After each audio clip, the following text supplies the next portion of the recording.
I looked and I knew he's seeing the angels.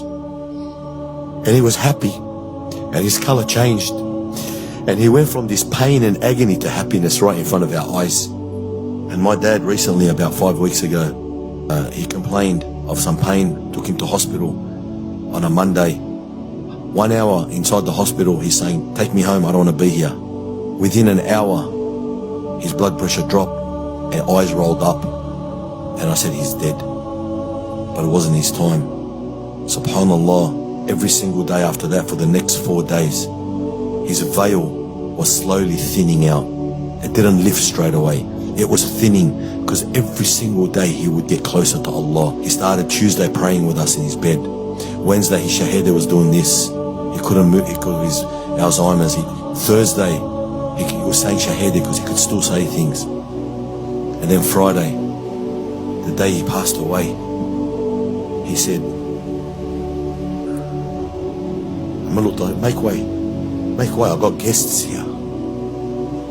And the room is tiny. And I looked and I knew he's seeing the angels. And he was happy. And his color changed. And he went from this pain and agony to happiness right in front of our eyes. SubhanAllah, and his soul was taken out. And you know, the hardest part was picking your dad up from the morgue. The man who teaches you how to drive a car, who taught me pretty much a lot of things in my life.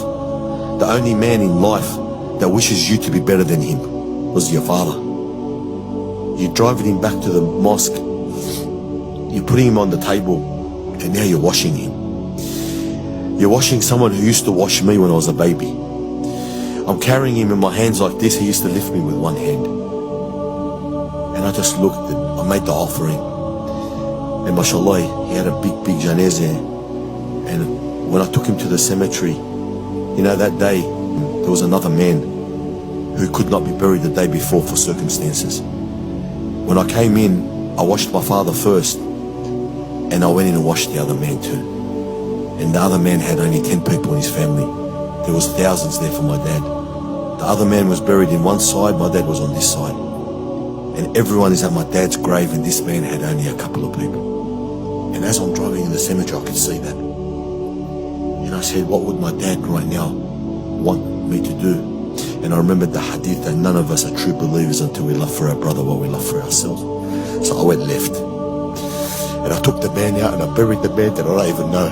And I left my dad in the car.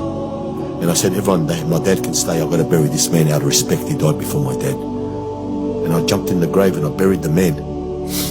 And I gave condolences. And I said, SubhanAllah, this is the world we live in, my brothers. It's reality. You don't know what test is going to come.